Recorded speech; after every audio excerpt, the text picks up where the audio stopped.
The trains work for a map.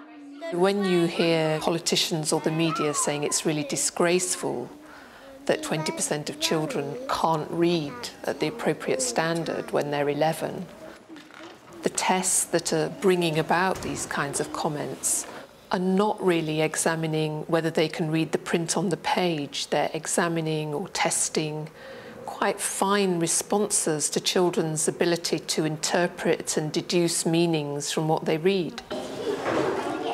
Reading for understanding and enjoyment is the focus of Olivia O'Sullivan's work at the Centre for Literacy in Primary Education and their Power of Reading project.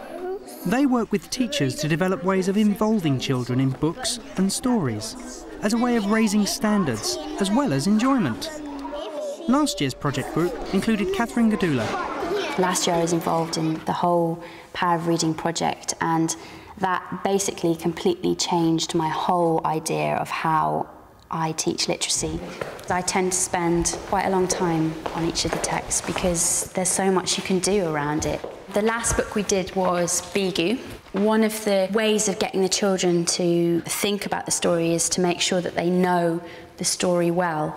So one of the things we did was get them to retell the story by making up their own Bigu book. They took it in turns to do the illustrations and the writing, and they talked about what happened on each page and what they were going to write. We looked really closely at this picture and we thought about this little girl here should have gone to get the teacher because Bigu was in the playground. So lots of different ideas came out of that, where they really think about not just the main character but the other characters in the story and what their reason for doing different things might be, how she's feeling on the inside. Drawings of where we think Bigu might come from, so what her planet might look like and who might be there and where they might live. Today, 2G are starting work on the book Grace and Family. They've met the main character in an earlier book. Now they're going to put themselves in her shoes. We had a look at a book all about Amazing Grace, and then we thought about everything we found out about Grace. The first thing I did was thought about what we'd learnt about Grace as a character, and we went over all the things that we know about her. We found out she likes making up stories, she likes watching the ballet, and she has lost her 2 front teeth. How did we find that out? Because you can tell in the picture. You can see it in the picture, can't you?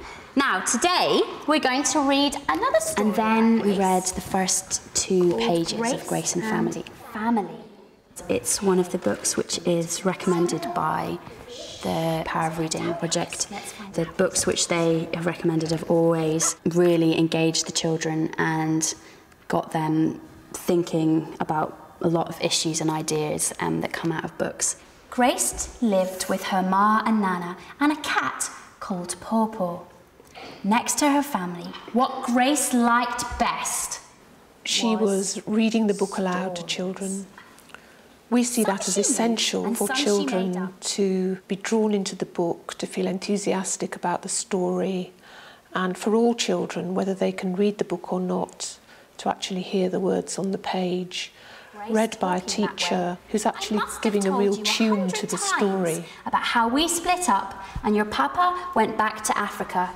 He has another family now, but he's still your father. Using text like this helps you to deal with a lot of the issues which the children might have inside their heads, but have maybe never really had an avenue or a voice to say it.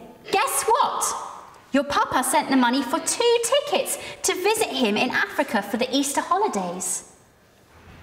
Nana says she'll go with you if you want. She had made up so many fathers for herself, she had forgotten what the real one was like. Okay, I'm not going to read anymore.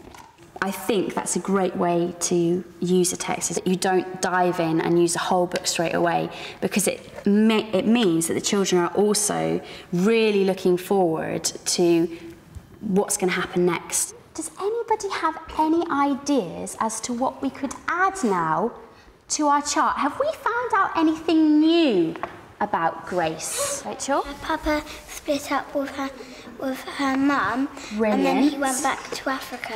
Her father lives in Africa, so she doesn't really get to see him. She had 2 tickets from her father to go to Africa. Brilliant. So now, I imagined I was writing in Grace's diary as Grace. I wrote a really short diary entry as Grace before she got the tickets from her father. And it just was a way of getting the children to start thinking about getting into role and writing diary entries. Because although we've done it before this year, it is a relatively new idea for them. So I wanted to show them a model of it first before we started to write our own. Maybe my papa would be kind and helpful. I wish I knew what he was really like. Get them to be that person in the book, and it becomes real, it becomes meaningful, it becomes something that they want to do and that they want to find out more about. Why do you think Grace might want to keep a diary? Be honest. Because she got something important in there. Important in where? In her head. In her head. And Jonas, what does she want to do with that thing in her head? Keep it. She wants to keep it. She wants to write it down, to keep it there so that she can read it. Good.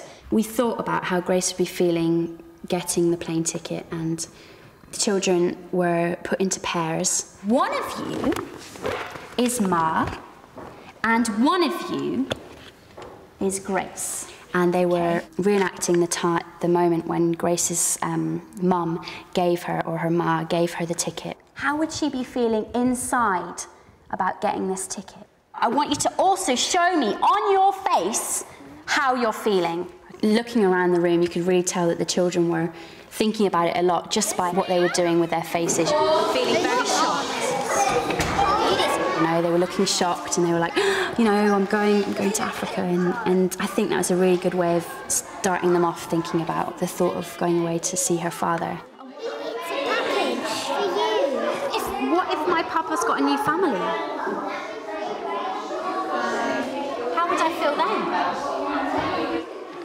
I think using the plane tickets in the picture was a good way of starting them off, getting them to think about it, actually doing something that was happening in the story.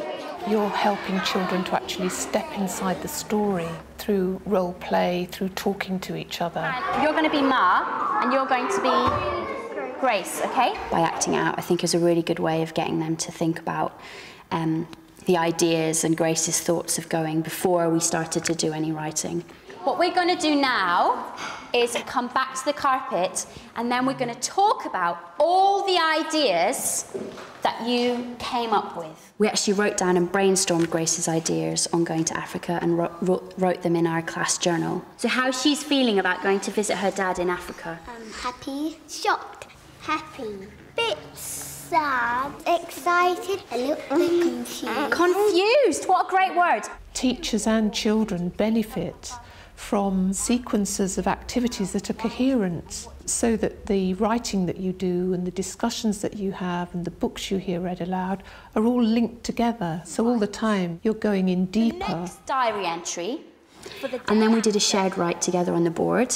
I tried to use the children's ideas to write a diary entry about how Grace was feeling having received the plane ticket and the thought of going away to Africa. How are we going to start it off?